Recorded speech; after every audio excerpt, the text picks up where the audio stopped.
associate in two part. जो 118 elements जो predictable में है वो सारे सबस्टेंस का एग्जांपल है, ठीक है।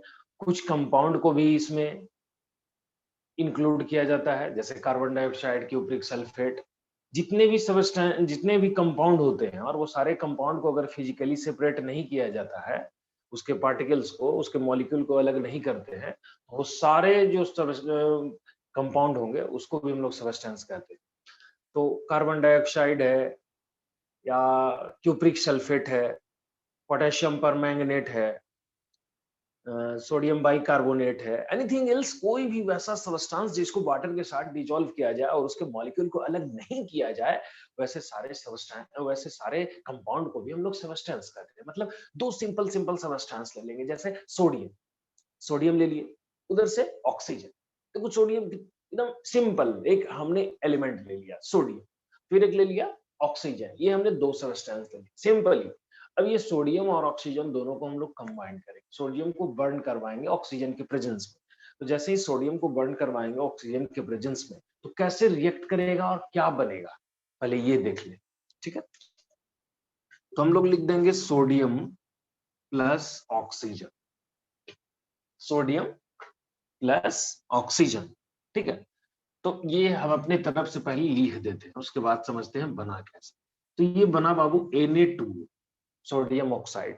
तो डिफिनेशन देखो क्या कहता है कि व्हेन टू और मोर सबस्टेंस, टू और मोर देन टू सबस्टेंस, तो अभी तो हम टू ही लिए हैं, तो दो को आपस में रिएक्शन करवा दें, तो करवाने के बाद क्या हो रहा है, एक न्यू सबस्टेंस बनेगा, न्यू, तो देखो एक नया चीज बनेगा।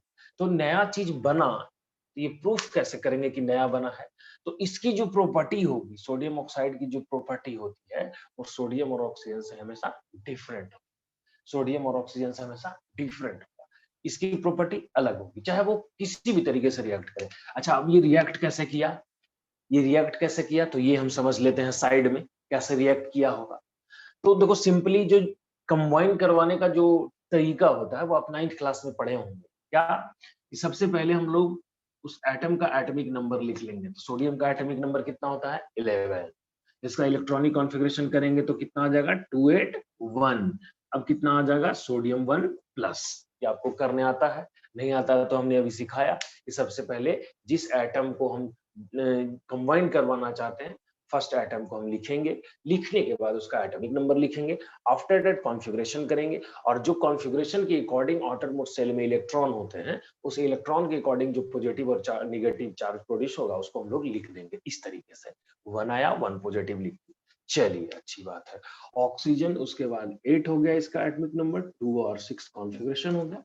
अब 2 और 6 कॉन्फ़िगरेशन होगा तो जाहिर सी बात है इसका आउटर मोस्ट सेल में 6 इलेक्ट्रॉन है, तो कितना नेगेटिव चार्ज आएगा, 2 नेगेटिव आ जाएगा। तो हम लोग यहाँ लिख देंगे O2 माइनस। अब इसकी वैलेंसी देख लीजिए, 2 होती है, इसकी वैलेंसी देख लीजिए 1 होती है। तो आपको पता है कंपाउंड कैसे बनाते थे, ये 2 को हम लोग यहाँ लिख देंगे, ये 1 को हम लोग यहाँ लिख देंगे, क्रॉस मल्टीप्लीकेशन करेंगे, है ना। क्या करेंगे, तो फर्स्ट एटम का जो वैलेंसी होगा वो सेकंड एटम के लेग के पास, और जो सेकंड एटम का वैलेंसी होगा उसको फर्स्ट एटम के लेग के पास, ऐसे लिख देंगे। तो क्या लिखेंगे, इसकी वैलेंसी फर्स्ट एटम Na2, समझ रहे हो ना।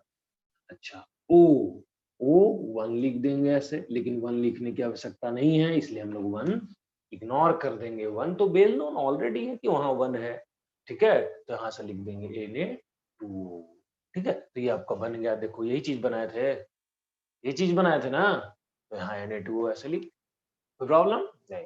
इसके बाद आगे देखते हैं, तो ये अभी अनवैलेंस है, ठीक है। लेकिन कोई रिएक्शन एनवैलेंस नहीं लिखा जाता है, नहीं रहता है। उसका रीजन ये है कि सारे जो रिएक्शन होते हैं वो लॉ कंजर्वेशन ऑफ मास को फॉलो करते हैं। हाइलाइटेड क्वेश्चन है, इस ऐसे चीजों पर ध्यान भी दीजिएगा, बोर्ड वगैरह में या कोई भी कंपटीशन वगैरह में कहीं भी पूछता है, इस चांद एनसीईआरटी में भरा पड़ा है, पूछा जाता है कि क्यों रिएक्शन को बैलेंस करते हैं। तो रिएक्शन को इसलिए बैलेंस किया जाता है ताकि वो लॉ कंजर्वेशन ऑफ मास जो लेवोइयर साहब का दिया हुआ ला कंजर्वेशन ऑफ मास को फॉलो करें, मतलब रिएक्टेंट का मास और प्रोडक्ट का मास दोनों क्या होना चाहिए, फिक्स्ड मास होना चाहिए, दोनों का वैल्यू इक्वल होना चाहिए। ऐसा नहीं कि वो 160 ग्राम बन रहा है, एक बन गया है 180 ग्राम, ऐसा नहीं होता, हमेशा दोनों बैलेंस में होता। दोनों का मास बैलेंस होता है, तो मास को बैलेंस करने के लिए रिएक्शन को बैलेंस किया जाता है। तो बैलेंस कैसे करते हैं, एक नया टॉपिक है, वो हमारा इक्वेशन है, ये वाला पार्ट है। और अभी हम क्या पढ़ रहे हैं, रिएक्शन पढ़ रहे हैं, ये वाला पार्ट। अभी तो इंट्रोडक्शन समझो है ना? तो हम अभी फिलहाल अपनी तरफ से बैलेंस कर दे रहे हैं, बाद में सिखाएंगे कैसे बैलेंस करते हैं इसको। तो हम लोग यहाँ 2 लगाएंगे, तो 2 2 जा 4। देखिए 4 सोडियम, 2 ऑक्सीजन, और यहाँ से 2 ऑक्सीजन इसमें मल्टीप्लाई 2 करेंगे तो हो जाएगा। कैसे करते हैं वो बाद में देखेंगे, फिलहाल इतना ही समझिए, ठीक है? तो एक रिएक्शन हमने बनाया 2 सब्सटेंस को लेकर। चलिए एक और एग्जांपल हम लोग ले लेते हैं, जैसे पहला दूसरा एग्जांपल ले लेते हैं। मैग्नीशियम प्लस सल्फर, है ना? इस बार देखो तुमको सल्फर के साथ इसको जलाना है ना? तो सल्फर है, यहाँ मैग्नीशियम है। अब मैग्नीशियम और सल्फर सब आपस में रिएक्शन करेगा तो क्या क्या बनाएगा बाबू? हम डायरेक्ट बना दे रहे हैं, फिर उधर भी बनाएंगे। तो हम MgS बनाते हैं इसको, है ना? MgS बना दें। तो कैसे बनाया? तो हम लोग इसको इधर बनाते हैं, ये बना था Na2। तो Mg, तो Mg बताइए कितना पॉजिटिव होगा? जल्दी से सोचो, बताओ कितना होगा Mg पॉजिटिव? चलो साथ में सोचते हैं। Mg है, इसका एटॉमिक नंबर होता है 12, इसका कॉन्फ़िगरेशन करेंगे तो 282 आएगा। 2 आएगा तो 2 पॉजिटिव चार्ज प्रोड्यूस होगा। 2 पॉजिटिव चार्ज प्रोड्यूस होगा तो यहाँ हम लोग लिख देंगे 2 पॉजिटिव। चलिए सल्फर के लिए सोचते हैं। सल्फर का एटॉमिक नंबर कितना होता है? 16। सल्फर का एटॉमिक नंबर 16, तो इसका कॉन्फ़िगरेशन करेंगे तो 2 और 6, 2 नेगेटिव तो यहाँ लिख देंगे S2 माइनस। देखिए वहां और यहाँ दोनों में अंतर है, लिटिल बिट, हल्का अंतर है। क्या अंतर है बाबू? तो यहाँ जो है, यहाँ जो था, यहाँ 2 और 1 था, मतलब यहाँ 2 माइनस और यहाँ 1 प्लस था। लेकिन इस रिएक्शन के अंदर में यहाँ जब बना रहे हो तो यहाँ 2 प्लस और 2 माइनस, मतलब कि यहाँ चार्ज दोनों का जो है वो अपोजिट है, साइन जो दोनों का है वो अपोजिट है, प्लस और माइनस अपोजिट साइन का है, लेकिन नंबर इक्वल है। जब नंबर इक्वल हो, ध्यान से सुनना, वन सेकेंड, नंबर इक्वल हो 1 1 2 2 3 3 4 तो होता ही नहीं किसी पे, 3 3 ऐसा हो, अगर नंबर इक्वल हो लेकिन साइन अपोजिट हो, प्लस माइनस ऐसे अपोजिट, तो हम लोग क्या करेंगे, माइंड में, मैथ नहीं है ये ऐसे कट करोगे सामने, माइंड में उसको कैंसिल कर दिया है, ये चार्ज दोनों आपस में न्यूट्रल हो गए, कैंसिल कर। तो हम लोग ऐसे करेंगे जरूर, इस तरीके से हम लोग करेंगे जरूर, लेकिन कैंसिल कर देंगे। तो क्या लिख देंगे? MgS, ठीक है? यहाँ हमने MgS लिख दिया। ऐसे Mg2S2 लिखता, Mg2S2 लिखता, क्योंकि इसका भी 2 है और इसका भी 2 है, लेकिन हम लोग ऐसा नहीं लिखते, हम लोग उसको कैंसिल करते। Is that okay? चलिए, तो हम लोगों ने MgS बना इस तरीके से, कोई प्रॉब्लम नहीं। तो सबसे पहले हमने ये देखा कि रिएक्शन का डिफिनीशन क्या है, फिर देखा कि कैसे रिएक्ट करता है, ठीक है? तो आप इसका स्क्रीनशॉट ले, 2 सेकंड दे रहे हैं, स्क्रीनशॉट ले लीजिए। चलिए इसके बाद आगे,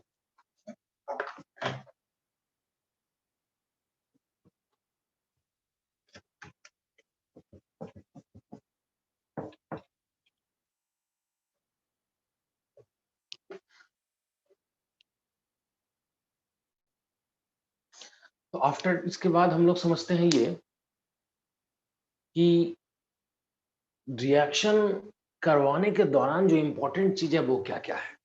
तो देखिए आप ध्यान दीजिएगा, आप सबसे पहले एक टॉपिक देंगे ऐसे, some important symbol, some important symbol, ठीक है? और पहला सिंबल में देंगे इस तरीके से, ठीक है? तो अगर कोई भी रिएक्शन हो, उस रिएक्शन में और 9 10th 11 12th कहीं भी आप ये चीज देखें, एक एरो इस तरीके से दिया हुआ है, तो इसका मतलब ये समझ जाएं आप कि रिएक्शन जो है फॉरवर्ड डायरेक्शन में होगा, मतलब जो रिएक्शन हुआ है वो इरिवर्सिबल रिएक्शन हुआ है, ठीक है? तो हम लोग इसको ऐसे लिख देंगे, reaction occur in forward, forward, ठीक है? ये सिंबल किस चीज का रहेगा? साथ में बोलो, रिएक्शन अकरिंग फॉरवर्ड। चलिए, अगर इस तरीके से सिंबल आप कहीं देखते हैं ठीक है ना, इस तरीके से। तो इसका मतलब होता है रिवर्सिबल, इसका मतलब होता है रिवर्सिबल रिएक्शन, इसका मतलब होता है रिवर्सिबल रिएक्शन। रिवर्सिबल रिएक्शन का मीनिंग समझिए और इसका मीनिंग समझिए। रिएक्शन अकर इन फॉरवर्ड का मतलब क्या होता है? जैसे मान लो हम HCl ले लें और NaOH ले लें।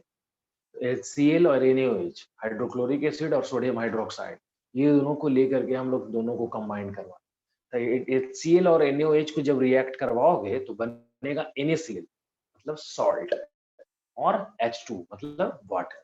तो जब HCl plus NaOH, NaCl plus H2, तो NaCl और H2 ये दोनों को जब रिएक्ट करवाओगे तो तुमको HCl और NaOH नहीं मिलेगा। मतलब कि अगर दो सब्सटेंस को कंबाइन करवाया जाए, मतलब दो रिएक्टेंट को आपस में कंबाइन करवाया जाए, कंबाइन करने वाले के बाद जो प्रोडक्ट बनता है, तो जो रिएक्शन में जो सब्सटेंस है जो रिएक्ट किए हैं, रिएक्ट करने के बाद जो प्रोडक्ट बना है, प्रोडक्ट के बाद अगर रिएक्टेंट नहीं बनता है, तब हम लोग इस सिंबल का यूज करें।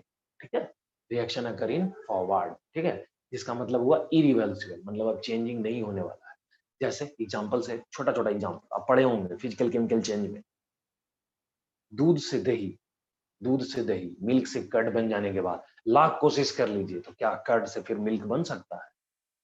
नहीं बन सकता। एक कोयला ले लीजिए, कोयल, ठीक है, उसमें जो केमिकल एनर्जी है कार्बन, उस कार्बन को जो हम जलाएंगे, जलाने के बाद कार्बन डाइऑक्साइड बनेगा ऑक्सीजन के प्रेजेंस में, तो क्या फिर से कार्बन डाइऑक्साइड से कोयला प्राप्त कर लोगे वैसा? नहीं। मतलब बहुत सारे ऐसे चीजें हैं जिनको कि आप रिएक्ट करवा दोगे तो दोबारा वो चीज आपको नहीं मिलेगी। ठीक है, तो उस ऐसी स्थिति में हम लोग इस सिंबल का यूज करें। ये रिवर्सिबल का मतलब क्या हुआ कि रिएक्टेंट से प्रोडक्ट बन रहा है, और अगर चाहें आप तो प्रोडक्ट से रिएक्टेंट को भी बना सकते हैं। Like as CaCO3, CaCO3, calcium carbonate आप ले लें। कैल्शियम कार्बोनेट ले लेंगे तो सबसे पहले देखिए कैल्शियम कार्बोनेट बना कैसे। तो CaO calcium oxide plus CO2 carbon dioxide, क्या करते हैं, इसको हम सीधा एक्सप्लेन करके समझा देते हैं कि जो चुन्ना समझते हो ना तुम लोग, चुन्ना चुन्ना, जो खैनी वगैरह के लिए लोग इस्तेमाल करते हैं, या घर में पोचाड़ा समझ रहे हो ना, पेंट वगैरह के लिए भी यूज किया जाता था पहले, अभी भी यूज होता है। तो वो कैल्शियम ऑक्साइड ही होता है। उस कैल्शियम ऑक्साइड में हम लोग वाटर को मिला देते हैं, ठीक है, ऐसे घोल दी तो कैल्शियम हाइड्रोक्साइड मिला, वो बन गया वो। इसलिए कैल्शियम ऑक्साइड प्लस वाटर करेंगे तो कैल्शियम हाइड्रोक्साइड हो जाएगा, बेस हो जाएगा। अब उस कैल्शियम हाइड्रोक्साइड में अगर वो तुम कार्बन डाइऑक्साइड को रिएक्शन करवा दो तो ऐसी स्थिति में कैल्शियम कार्बोनेट बना देता है। वो कैसे, सो देखो, जब चूना से पेंट होता है या कहीं भी पेंट होता है ना बाबू, तो वो कैल्शियम हाइड्रोक्साइड ही होता है। ठीक है, तो पहले चमक नहीं रहता है, लाइटिंग पहले नहीं होती है, पेंट होता है उस समय घर के जो गार्जियन होते हैं वो यही बोलते हैं ना, ठीक नहीं हो रहा है, हाँ, बढ़िया नहीं है। लेकिन जब वही लेबर जो होता है, मिस्त्री होता है, वो आके बोलता है पेंट करने वाला, ना आप 1 घंटा में आइए ना, 1 घंटा बाद देखिएगा आप। उसको ये नहीं पता होता कि 1 घंटा बाद क्या होता है, वो यही कहता है कि सूख जाए तो बढ़िया लगेगा, सूख जाएगा तो बढ़िया लगेगा। लेकिन इसके पीछे एक रीजन देखिए क्या होता है कि जैसे आप पेंट किए हैं, तो पेंट करने के बाद होता क्या है, उसपे कैल्शियम हाइड्रोक्साइड है अभी, फिर क्या होता है कि एटमॉस्फेयर में जो कार्बन डाइऑक्साइड है, वो कार्बन डाइऑक्साइड इस बल से रिएक्ट कर लेता है। चूंकि आपको तो पता है कि कोई ऐसा जगह होगा ही नहीं जहां हवा ना जाए, हवा रहेगा ही हर जगह पे। तो हवा जब जाएगी उस जगह पे, तो उसमें जो मौजूद कार्बन डाइऑक्साइड होता है वो रिएक्ट करता है। चूंकि इवेपोरेट तो ऐसे हो करेगा नहीं, वो वाटर मॉलिक्यूल जो उसमें अभी पड़ा हुआ है बॉल पे, वो कार्बन डाइऑक्साइड जो एटमॉस्फेयर में होता है वो रिएक्ट करता है और वो बनाता है कैल्शियम कार्बोनेट। ठीक है, तब जाकर के वो चमकना शुरू हो जाता है। तो यहाँ भी वही हुआ कि calcium oxide plus carbon dioxide calcium carbonate. लेकिन अगर तुम चाहो तो उस कैल्शियम कार्बोनेट को गर्म कर दो, ठीक है, कैल्शियम कार्बोनेट को गर्म कर दो, तो कैल्शियम कार्बोनेट फिर से टूट जाएगा और बना देगा कैल्शियम ऑक्साइड और कार्बन डाइऑक्साइड। तो ये रिवर्सिबल रिएक्शन में, ठीक है। जब नहीं बनेगा रिएक्टेंट से प्रोडक्ट तो कौन सा होगा, नहीं बनेगा, कौन होगा, रिएक्शन अकर इन फॉरवर्ड। ठीक है, और जब रिएक्टेंट से प्रोडक्ट, प्रोडक्ट से रिएक्टेंट बन जा रहा है तो क्या हो जाएगा, रिवर्सिबल रिएक्शन। ठीक है, थर्ड नंबर इंपॉर्टेंट सिंबल में क्या होगा,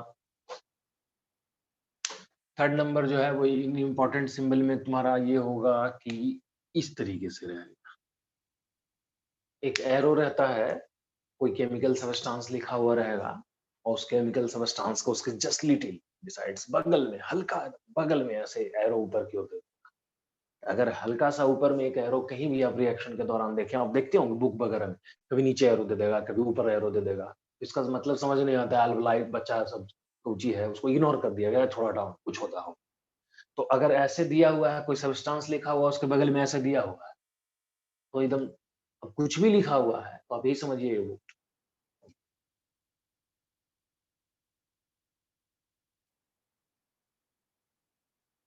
कि वो क्या है, पढ़ो क्या है, इवोल्यूशन ऑफ गैस। मतलब कि रिएक्शन हुई है, रिएक्शन होने के बाद वहां से एक गैस निकल गया है, एक गैस जो है वो लिबरेट किया, एक गैस जो है वो रिड्यूस हुआ, वहां से निकला है, इमिट किया, समझ में आ रहा है? हाँ, एक गैस जो है वो रिएक्ट कर, सॉरी, जो सब्सटेंस है वो आपस में रिएक्ट किए, रिएक्ट करने के बाद एक गैस बना है, और बना हुआ गैस जो है निकल गया है। तभी उसके बगल में एक ऐसे वर्टिकली या बार्ड एरो दिया हुआ है। जब भी आप ऐसे एरो कहीं भी देखें बना हुआ सब्सटेंस के बगल में, तो आप यही समझें कि वहां से गैस पक्का निकला है। ठीक है, कहीं देखना ऐसा नहीं है H2O2 है ना, यही सब निकले, कहीं कहीं लिखा हो रहता है ड्राई HCl। तो ड्राई HCl किसके फॉर्म में होते हैं? ड्राई HCl जो है वैसा नहीं कि सॉलिड फॉर्म में होता है, बिल्कुल फ्यूम जैसा होता है, समझ में आ रहा है? तो कहीं भी आप अगर ऐसा देखें तो समझ लें कि वो इवोल्यूशन ऑफ गैस। 4 नंबर में आपका एक एरो नीचे की ओर होगा, कहीं कहीं आप देखेंगे एरो नीचे की ओर भी दे देता है।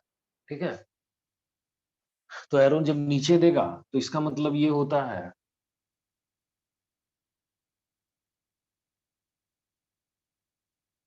फॉर्मेशन ऑफ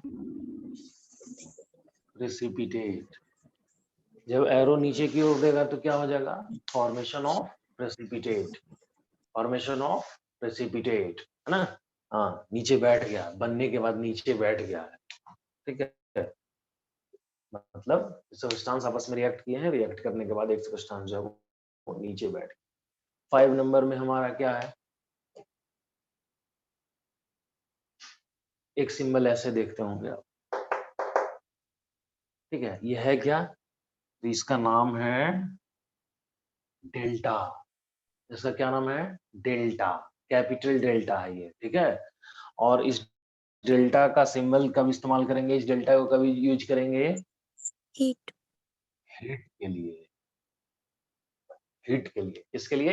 हीट के लिए। आप देखते होंगे कि एक रिएक्शन ऐसा लिखा हुआ है, फिर एक एरो दिया गया है और एरो पे हीट दिया गया है, एक ट्रायंगल। ये ट्रायंगल आज से नहीं बोलेंगे केमिस्ट्री में, इस ट्रायंगल को हम लोग ट्रायंगल नहीं बोलते हैं, इसका नाम कैपिटल डेल्टा है। ठीक है, 2 डेल्टा होता है, एक स्मॉल डेल्टा, एक कैपिटल डेल्टा। केमिस्ट्री के अंदर जो है स्मॉल डेल्टा का यूज ऑर्गेनिक केमिस्ट्री में करते हैं, इसलिए कि वो पार्शियल चार्ज का सिंबल है। ठीक है, जैसे आएगा वैसे वैसे हम लोग देखते जाए। तो ये कैपिटल डेल्टा है, ठीक है, आप लोग याद रखिएगा। और इस कैपिटल डेल्टा का यूज हम लोग किसके रिप्रेजेंटेशन के लिए करेंगे? हीट के लिए। अगर कहीं रिएक्शन हुआ है, रिएक्शन के बाद प्लस हीट दिया हुआ है, बाद में प्लस में हीट, प्लस में हीट का मतलब है कि रिएक्शन हुआ है और ये हीट को रिलीज किया है। कहीं देखेंगे कि एरो पर ही हीट दे दिया है, मतलब कि ये रिएक्शन, मतलब ये रिएक्शन हीट के प्रेजेंस में हुआ है, हीट दिया गया तब ये रिएक्शन हुआ है। और अगर बाद में लिखा हुआ रहे प्लस में हीट, तो इसका मतलब क्या हुआ? कि वो रिएक्शन जो है वो हीट लिबरेट कर रहा है, बाद में रिएक्शन होने के बाद वो हीट रिलीज किया। ठीक है, तो आप ये 5 इंपॉर्टेंट सिंबल है जो रिएक्शन के दौरान आप देखने को आपको मिलता है। आप इसका भी स्क्रीनशॉट ले लें। ठीक है, चलिए तो हम लोग नेक्स्ट टॉपिक पे आते हैं।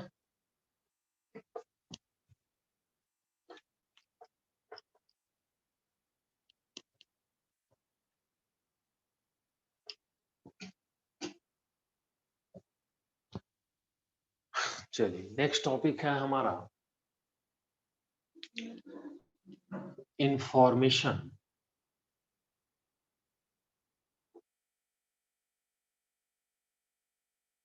About reaction. Information about reaction. पहले तो हमने रिएक्शन का डेफिनेशन देख लिया, फिर ये देखा कि ये कैसे रिएक्ट करता है, तो वो तो हम छोटा रूप में देखें। जब बड़ा एग्जांपल लेंगे तो बड़ा भी देखेंगे, उसको भी तोड़ेंगे। सब इजी होता है, कोई हार्ड नहीं होता है, बस हम लोग को लगता है कैसे होगा, होगा क्या, सब होता है, सब इजी होता है। ठीक है, देखेंगे कैसे कैसे हम लोग बनाए। इसके बाद हमने क्या देखा? इसके बाद देखा कि कौन कौन सा सिंबल है जो इंपॉर्टेंट है। आफ्टर दैट की इंफॉर्मेशन अबाउट रिएक्शन, मतलब कि कोई केमिकल रिएक्शन हुआ, जैसे HCl NaOH NaClH2 या जो भी हमने अभी एग्जांपल दिया, HCaOH hall twice plus CO2 CaCO3, जो भी हमने एग्जांपल दिया, तो तुम्हारा क्वेश्चन ये हो सकता है या हमारा ऑब्जेक्शन ये रह सकता है, सर ये रिएक्शन हो रहा है तो आपको पता कैसे चल गया कि रिएक्ट हो गया? पहले भी व्हाइट लग रहा था, अभी भी व्हाइट ही है। पहले से पेंट किए थे तो वही था, अभी भी सूखने के बाद भी वही है। तो कैसे पता चलता है? तो देखिए, तो कोई भी रिएक्शन जब हो जाएगा, कोई रिएक्शन कंप्लीट होता है, वो 5 इन्फॉर्मेशन है। आप 5 तरीके से पकड़ सकते हैं और या फिर 5 में एक भी से भी पकड़ लीजिए और बहुत ईज़ी होता है। चलिए हम लोग आते हैं। तो इन्फॉर्मेशन जो होता है वो रिएक्शन कंप्लीट होने का, रिएक्शन कंप्लीट हो गया, ये 5 इन्फॉर्मेशन होता है। पहला इन्फॉर्मेशन ये देता है, इन्फॉर्मेशन नंबर 1 ये है कि कोई भी रिएक्शन होगा, चाहे वो कोई भी रिएक्शन, छोटा, बड़ा, कोई भी रिएक्शन, यही 5 में से कोई एक न एक पक्का देगा। तो पहला ये इन्फॉर्मेशन होता है कि इवोल्यूशन ऑफ गैस, मतलब कि अगर कोई भी रिएक्शन होगा, तो रिएक्शन होने के बाद एक गैस जो है वो ज़रूर बनाएगा वो, चाहे जो हो जाए। एक गैस बना देगा, एक गैस को लिबरेट करेगा। तो जैसे ही गैस को लिबरेट कर देगा, कोई भी तुम देखो कि रिएक्ट हुआ, हम लैब में बनाए हैं, तो जैसे देखो रिएक्ट करवाओ टेस्ट ट्यूब से ऐसे, तो क्या होता है कि हल्का मतलब फॉग जैसा ऊपर की ओर ऐसे उड़ना शुरू हो जाता है। तो समझ लीजिए कि रिएक्शन कंप्लीट हो गया। तो मान लो कि ये नहीं हुआ, बोलो कि सर ये नहीं हुआ तब, तो अगर गैस नहीं निकलेगा, पहला इन्फॉर्मेशन नहीं मिला आपको कि कोई गैस नहीं फॉर्म किया सर, अगर ये इन्फॉर्मेशन फेल हो गया, इवोल्यूशन ऑफ गैस, तब देखो ध्यान दो, तब वहां सेकंड इन्फॉर्मेशन हो सकता है कि फॉर्मेशन ऑफ प्रेसिपिटेट। ठीक है, फॉर्मेशन ऑफ प्रेसिपिटेट, मतलब कि पहला, अगर सबसे पहले गैस नहीं निकल रहा है, तो आप ये ध्यान दीजिए कि वहाँ प्रेसिपिटेट ज़रूर फ़ॉर्म करेगा। प्रेसिपिटेट का मतलब क्या होता है कि 2 चीज़ को रिएक्ट करवा, तो रिएक्ट करवाने के बाद अगर एक गैस नहीं बना, तो क्या होगा कि एक चीज़ ऐसन बन जाएगा जो नीचे बैठ जाएगा। मतलब कि जैसे बेरियम क्लोराइड को अगर सोडियम सल्फेट के साथ रिएक्शन करवाओ, BaCl2 प्लस Na2SO4, सारा एग्ज़ाम्पल देते हैं। तो वो दोनों में से क्या होगा कि एक जो चीज़ है ना, वो नीचे जा कर के बैठ जाए, BaSO4 बन बैठ जाएगा और वाटर ऊपर रह जाएगा। आप ये हम बनाए हैं, 10 मिनट अगर आप छोड़ दीजिएगा, 10 मिनट छोड़ दीजिएगा, तो व्हाइट कलर का एक नीचे जो है वो डिकम्पोज़ कर जाता है, सेटल डाउन कर जाता है एक सबस्टेंस बना हुआ, और बाकी जो चीज़ें वाटर होती है वो ऊपर की ओर रह जाता है, ठीक है? तो दूसरा इन्फॉर्मेशन, तो आपका ऑब्जेक्शन ये हो सकता है कि मान लीजिए ये भी नहीं रहा तब, आप गैस बोले चलिए ये भी नहीं बना, फॉर्मेशन ऑफ प्रेसिपिटेट बोल रहे हैं ये भी नहीं हुआ, तो हम कह रहे हैं कि तीसरा नंबर तो एकदम पक्का होता है। चलो ये भी नहीं हो सकता है, ये कब बाद में देख लें। हाँ, तो फॉर्मेशन तो प्रेसिपिटेट के बाद तीसरा नंबर जो है, वो चेंज इन कलर। आप देखो, रिएक्ट करवाओ और रिएक्ट करवाने के बाद देखो दोनों को ध्यान से ऐसे। तो देखो, तो देखने के बाद पता चलेगा कि रिएक्टेंट मतलब जो पहले था, मतलब रिएक्ट करने से पहले, उसका जो कलर है और जो अब का कलर है, ये दोनों के कलर में चेंजिंग, दोनों का कलर जो है उसमें चेंजिंग है। उसका कलर कुछ और है और इसका कलर कुछ और। रिएक्टेंट का कलर कुछ और होता है, प्रोडक्ट का कलर कुछ। तो अगर कलर चेंजिंग हुई हल्का भी, तो हम लोग समझेंगे कि रिएक्शन कंप्लीट हो गया। ये हमारा थर्ड इन्फॉर्मेशन, ठीक। फोर्थ इन्फॉर्मेशन क्या है बाबू? चौथा नंबर जो इन्फॉर्मेशन होता है वो ये है कि चेंज इन स्टेट। मान लो ये भी नहीं हुआ कि कलर भी चेंज ना कर रहा है, चेंज इन स्टेट, स्टेट में चेंजिंग आ जाएगी। स्टेट में चेंजिंग का मतलब क्या होता है कि तुम सॉलिड्स कभी भी देख लीजिए, आप ध्यान दीजिएगा हमारी बात को, कभी भी किसी भी दो सॉलिड को आपस में कंबाइंड नॉर्मली ऐसे नहीं करवाया जा सकता है, ठीक है? ऐसा नहीं होगा कि कोई भी 2 को सॉलिड ले लिया और सॉलिड सॉलिड को आपस में ऐसे दे, जब भी सॉलिड रिएक्शन करता है, तो वो सॉलिड या तो बर्न करेगा मतलब जलेगा, जलने योग्य सबस्टेंस होगा तो, और या फिर वो सॉलिड को वाटर में मिलाकर के ही रिएक्ट करवाया जाएगा। ये सब चीज़ें जो छोटी-छोटी चीज़ें हैं, वो केमिस्ट्री के लिए आप माइंड में रखें, ठीक है? कभी भी जैसे मैग्नीशियम है, वो सॉलिड है, उसको वाटर के साथ भी रिएक्शन करवाओगे गर्म करके, वैसे भी करेगा। या फिर मैग्नीशियम को जलाओगे, मैग्नीशियम रिबन को जलाओगे, डिजलिंग लाइट के साथ वो जलता है। ये सब क्वेश्चन पूछता है कि किस लाइट के साथ जलता है, तो डिजलिंग लाइट, डिजलिंग का मतलब होता वो जो बिल्डिंग लाइट होती है ना, बिल्डिंग जो होती है, बिल्डिंग वगैरह, आयरन वगैरह में जो बिल्डिंग करते हैं, तो बिल्डिंग में से कैसे लाइट निकलता है पूरा एकदम, कितना ज्यादा लाइट होता है, वैसे ही डिजलिंग लाइट के साथ वो जलता है।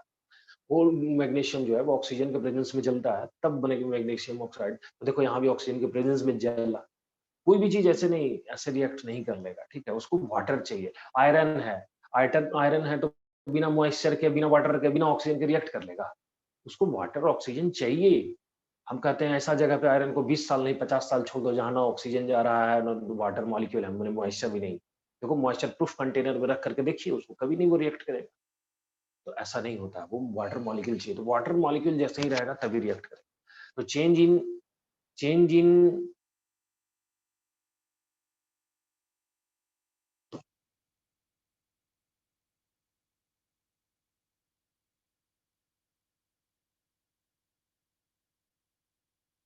अच्छा, आवाज नहीं जा रही है, अब आवाज जाएगी, ठीक है। और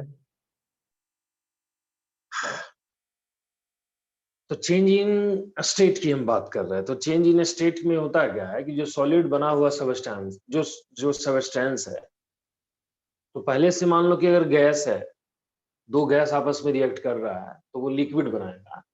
और जो अगर दो लिक्विड है आपस में रिएक्ट कर रहा है, तो हो सकता है वो सॉलिड बनाए। दो सॉलिड है तो हो सकता है लिक्विड बना दे। ऐसा मत सोचना कि सॉलिड सॉलिड लिक्विड बना देगा, बिल्कुल बनाता है। कार्बन सॉलिड है, सल्फर भी सॉलिड है, कार्बन और सल्फर आपस में रिएक्ट करता है तो CH2 बनाता है, कार्बन डाइसल्फाइड बनाता है, जो कि लिक्विड सब्सटेंस होता है, ठीक है। तो सॉलिड सॉलिड कंबाइन करके लिक्विड बना सकते हैं, लिक्विड लिक्विड कंबाइन करके सॉलिड बना सकते हैं। मत सोचिए कि सर कुछ बोल रहे हैं, नहीं ऐसा होता है, ठीक है ना।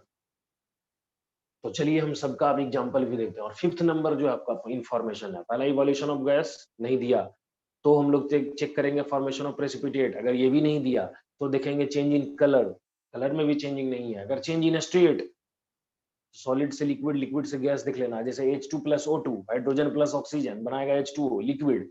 ये भी इंफॉर्मेशन मान लो नहीं दिया कि स्टेट में भी चेंजिंग नहीं आ रही है, तो पांचवा इंफॉर्मेशन पक्का देगा। और हम बता रहे हैं कि जितना भी रिएक्शन होता है, ये चार ही ज्यादातर इंफॉर्मेशन देता है। ये चार इंफॉर्मेशन से एक ना एक इंफॉर्मेशन देगा ही। कोई तो है जो तीन दे देगा, कोई पांचों दे देगा, कोई ऐसा होगा जो पांचों इंफॉर्मेशन एक ही साथ दे देगा। हम दिखाएंगे भी उसमें कि क्या कौन कौन कौन इंफॉर्मेशन दे रहा है और वो कौन कौन है जो देने वाला है पांचों, ठीक है। तो पांचवा इंफॉर्मेशन होता है चेंज इन टेम्परेचर। क्या होगा कि चार में से इंफॉर्मेशन में से कोई इंफॉर्मेशन अगर नहीं ना मिला है, तो तुमको पांचवा इंफॉर्मेशन तो पक्का मिलने वाला है। वो क्या, change in temperature. Temperature changing का मतलब क्या हो रहा है ना, कि वो क्या करेगा कि अपना जो हीट लिबरेट करता है तो टेस्ट ट्यूब में ही छोड़ देता है, हीट जो है वो वहीं छोड़ देता है। तो टेम्परेचर जो रिएक्टेंट का, मान लो कि टेम्परेचर अगर नॉर्मल है, रिएक्टेंट का टेम्परेचर अगर नॉर्मल है, तो नो नॉर्मल टेम्परेचर जो है उसका टेम्परेचर बाद में मेजर करोगे। रिएक्टेंट है ना, पहले आपस में रिएक्ट कर रहा है जो सबस्टेंस, तो उसका टेम्परेचर मेजर करोगे तो नॉर्मल जो उसका टेम्परेचर मेजर करोगे जो आएगा वो मान लो कि एक्स है। और बाद में बनने के बाद मेजर करोगे तो देखोगे कि बहुत ज्यादा आ गया, मतलब पाई है और बहुत ज्यादा है, ठीक है, बहुत ज्यादा टेम्परेचर आ गया। जैसे तुमको छोटा सा एग्जांपल, कैल्शियम ऑक्साइड बाजार से लेते हो और उसको जब पानी में डालते हो चुनना फूलने के लिए जिसको कहते हैं, तो कितना हीट प्रोड्यूस करता है। तो ऐसे बहुत सारे सबस्टांस है, जैसे डिटर्जेंट, सर्फ। ये तो घर में आप एक्सपेरिमेंट कर भी सकते हैं कि आप अपने हाथ पे सर्फ ले लीजिए थोड़ा सा, और थोड़ा पानी ले लीजिए, उसके बाद उसको फील कीजिए। फील कीजिए मतलब उसको महसूस कीजिए, देखिए आपको गर्म कर देगा हाथ आपका। तो ये गर्म होना क्या हुआ, इसका मतलब डिटर्जेंट जो है जिसको बोलते हैं सोडियम लॉरियल सल्फेट, ये रिएक्शन कर लिया वाटर के साथ और हीट रिलीज कर दिया, ठीक है। तो यहाँ जब हीट रिलीज होगा, जब सिस्टम गर्म हो जाएगा, सराउंडिंग में टेम्परेचर को छोड़ रहा है, समझ आ रहा है मेरा बात। जब सराउंडिंग में टेम्परेचर को छोड़ जा रहा है, मतलब सिस्टम के द्वारा हीट रिलीज किया जा रहा है, तब ऐसी स्थिति में हम लोग उसको एक्सोथर्मिक बोलेंगे। कैसा रिएक्शन बोलेंगे, एक्सोथर्मिक, मतलब वो हीट लिबरेट कर रहा है। और ऐसा हो कि जब हीट गेन कर ले, मतलब टेम्परेचर को वो गेन करे, तब रिएक्शन हो रहा है, तो उसको इंडोथर्मिक बोलेंगे हम लोग। क्या बोलेंगे, इंडोथर्मिक। तो एक तो डोमेस्टिकल एग्जांपल देते हैं बहुत झकास, जैसे कैल्शियम ऑक्साइड में कैसे दिए कि कैल्शियम ऑक्साइड और वाटर, हाँ कैल्शियम ऑक्साइड को वाटर में मिलाते हैं तो हीट रिलीज करता है। सही बात है, चुनाव जो देखते हो ना फूलता है तो कितना हीट प्रोड्यूस करता है, इतना कि हाथ डाल दो तो जल जाए हाथ। तो सेकंड नंबर डोमेस्टिकल एग्जांपल जो आपको घरेलू एग्जांपल हम दे रहे हैं, खाद समझते हैं, खाद खाद यूरिया, यूरिया जो खेत वगैरह में पड़ता है, हाँ वही। तो वो जो खार है उसको आप अपने हाथ में ले लीजिए, उसका थोड़ा-सा पानी ले लीजिए। रिएक्शन इतना नहीं होगा कि मतलब आपका हाथ गला देगा। लेकिन जब देखना, जब यूरिया को जब वो अपने हाथ पे लोगे और पानी को लोगे, तो ऐसी स्थिति में क्या होगी, आपका हाथ थोड़ा ठंडा हो जाएगा। समझ में आ रहा है? हाथ ठंडा हो जाएगा। देखना अपने आप लगेगा कि बहुत ठंडा हो गया, तुरंत फेंक दोगे, ठंडा हो जाता है। तो ठंडा होना क्या हुआ? हाथ का ठंडा होना क्या हुआ? पानी ऐसा लेंगे तो इतना ठंडा हो जाएगा? नहीं। यूरिया लेंगे ऐसे नॉर्मल ठंडा हो जाएगा? नहीं।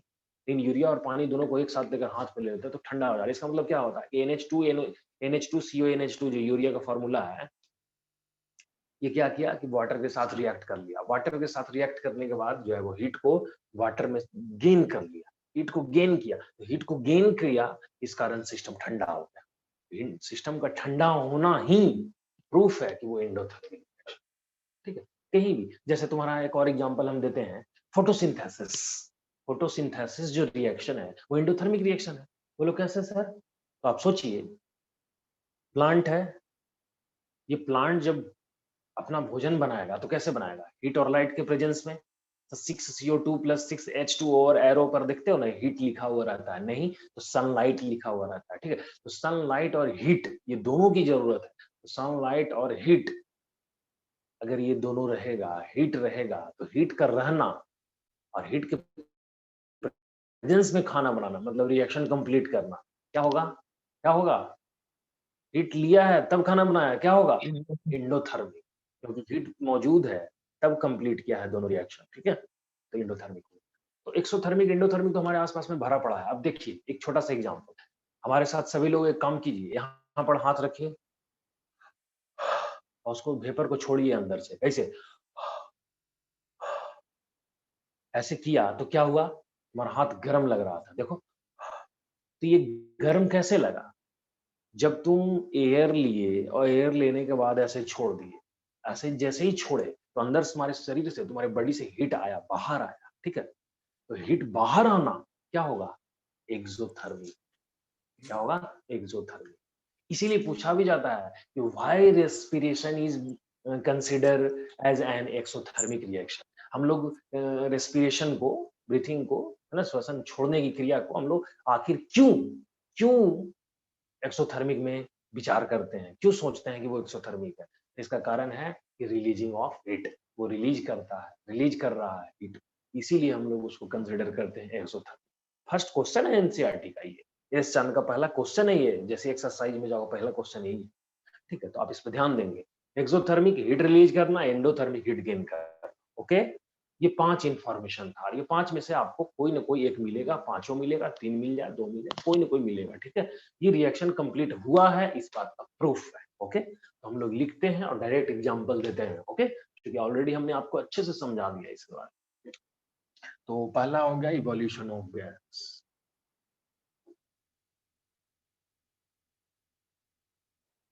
Example H2SO4 plus Zn।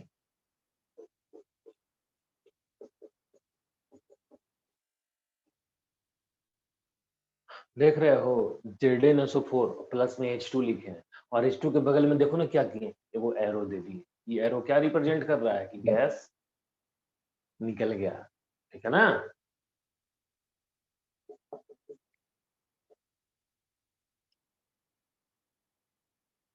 Formation of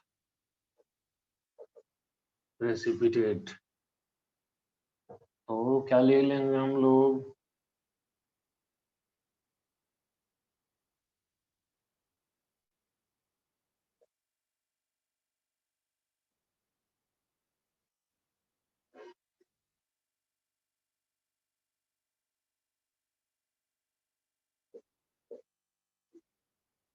BaSO4 plus NaCl।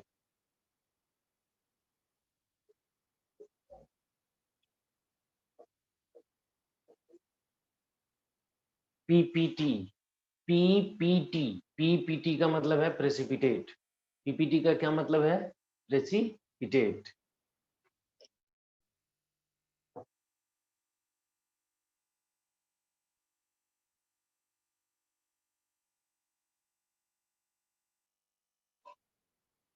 तीसरा इंफॉर्मेशन, चेंज इन कलर।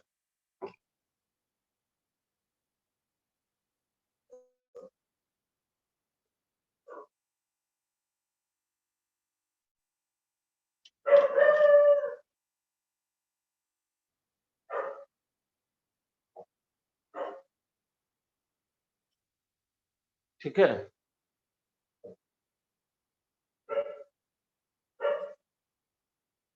इसका येलो कलर है, येलो कलर होता है। पहले से क्या होता है ना, दोनों ट्रांसपेरेंट रहेगा, बाद में जो है वो येलो कलर का होगा। ठीक है, आप इसका स्क्रीनशॉट ले लेंगे, इसका भी स्क्रीनशॉट ले लेंगे, आप इसका भी स्क्रीनशॉट ले लें। चलिए सर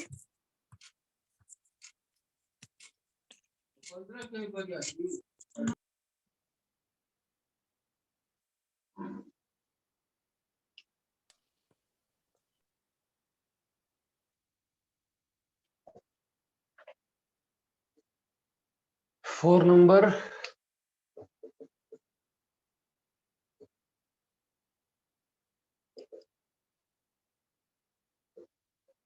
चेंज इन स्टेट।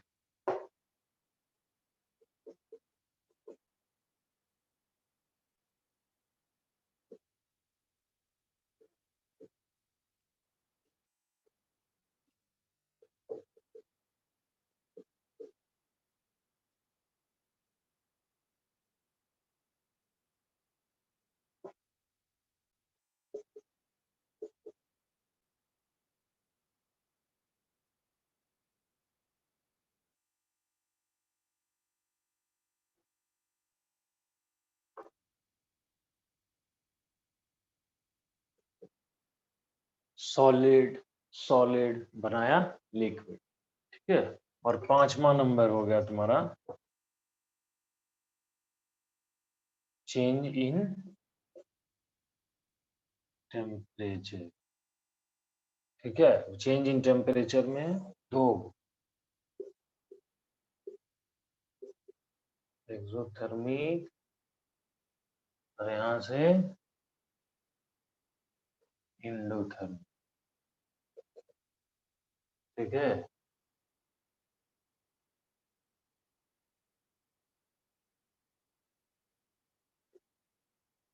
और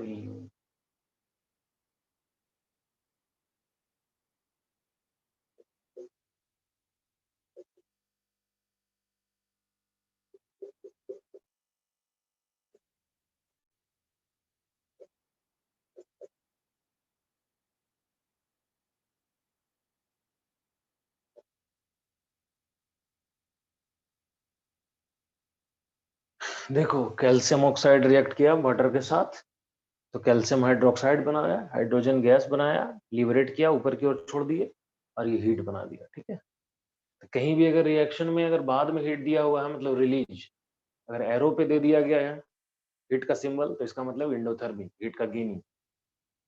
इंडोथर्मिक में हो गया गेनिंग ऑफ हीट।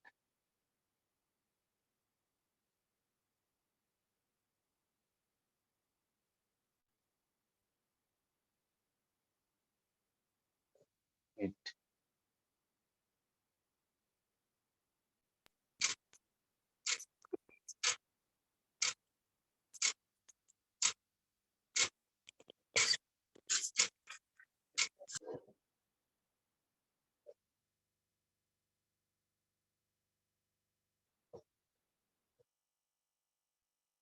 ठीक है, आप इसको ठीक से 1 सेकंड देख लें, समझ में तो आ ही रहा होगा, इसलिए कि सारा कुछ मैंने बता ही दिया है, केवल मैंने उसका एग्जाम्पल दिया। ठीक है, ये तो 5 इंफॉर्मेशन था, 5 इंफॉर्मेशन रखेंगे, और ये फिक्स एग्जाम्पल नहीं होता है, वो एक एक एग्जाम्पल है, इसमें तो हजारों एग्जाम्पल हो सकता है एक एक के लिए। ठीक है ना, आप इसका भी सर स्क्रीनशॉट ले लें।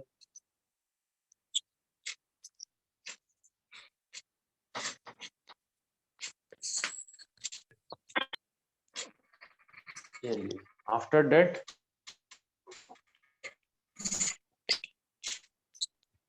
सर के पास आवाज नहीं।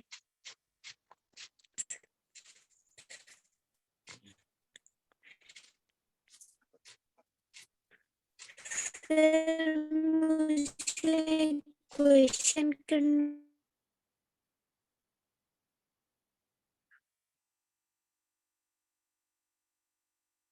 इसके बाद है ये इक्वेशन।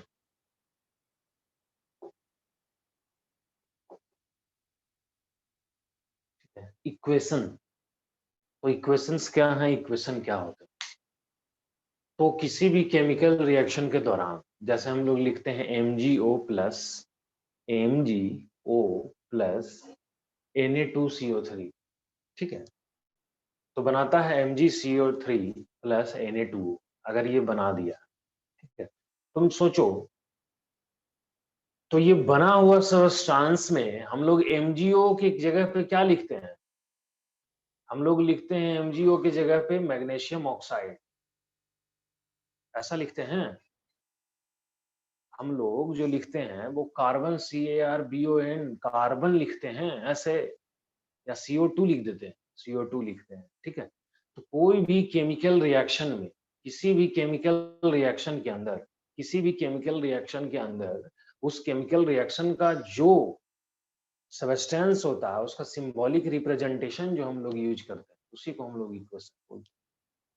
जो सिंबॉलिक रिप्रेजेंटेशन जो हम लोग यूज करेंगे उसी को हम लोग केमिकल रिएक्शन बोलते हैं। जैसे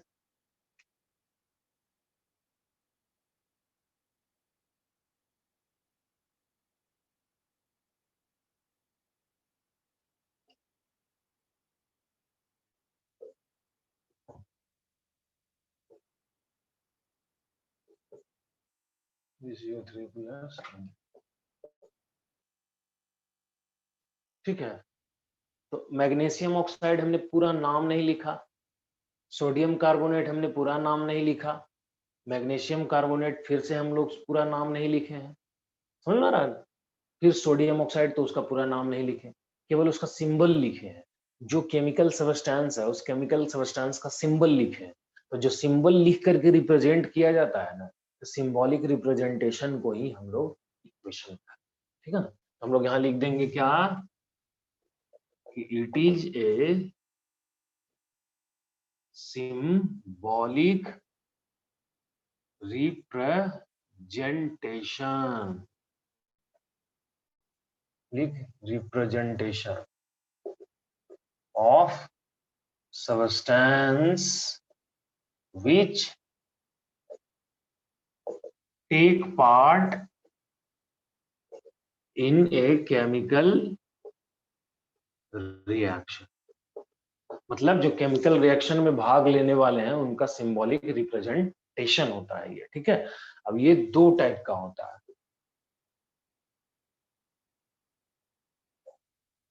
पहला हो गया बैलेंस्ड और दूसरा हो गया अनबैलेंस्ड। पहला हो गया बैलेंस्ड और दूसरा हो गया अनबैलेंस्ड। किसी का प्रॉब्लम है?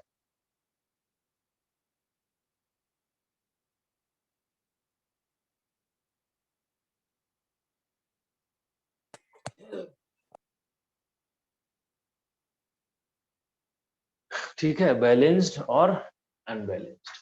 बैलेंस्ड और अनबैलेंस्ड को हम लोग नेक्स्ट क्लास में देखते हैं। फिलहाल आप इतना इसका स्क्रीनशॉट लें।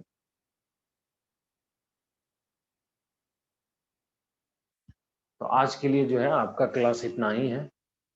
नेक्स्ट क्लास जब भी सर रखेंगे तो उसमें आगे की कार्रवाई की जाएगी। आगे हम लोग देखेंगे किस तरीके से रिएक्शन बैलेंस होता है, अनबैलेंस होता है। आप उसको सबसे पहले याद करेंगे, जो भी चीज़ें आपको पढ़ाई गई है आप उसको रिवीजन करें और उसको याद करें, ठीक है ना। सबसे ज़्यादा देखो, हम लोग आईआईटी का एग्जाम नहीं दे रहे हैं, हम लोग अभी तुम्हारा नीट का एग्जाम नहीं दे रहे हैं कि हमको प्रैक्टिकल कोई भी चीज़ है और कोई भी न्यूमेरिकल ये करना है। जो भी है अभी फिलहाल ज़्यादा से ज़्यादा याद करोगे वही आपका स्ट्रॉन्ग करेगा, ठीक है। तो आप इसको इतना याद करेंगे, उसके बाद जो आगे का क्लास रहेगा वो देखेंगे। बैलेंस अनबैलेंस कोई बड़ी चीज़ नहीं है, बहुत छोटी चीज़ें हैं, ठीक है। तो आपका आज का इतना ही क्लास। हाँ जी, बाकी बच्चों अभी बायो की क्लास चलेगी आप लोगों की, ठीक है ना? Yes sir. रहेगा। मैथ्स का भी हम 1-2 दिन क्लास नहीं लेंगे, थोड़ा हमारा तबीयत ठीक सा, ठीक है। आरती तुम कुछ सर से पूछ रही थी क्या? यस सर, पूछ रहे थे पर वो सुन ही नहीं रहे थे। उनके पास लगता है इधर का आवाज जा नहीं रहा था। चलिए ठीक है, अभी बायो का देखते हैं, एक मिनट लाइन पे रहिएगा आप लोग। हाँ सर।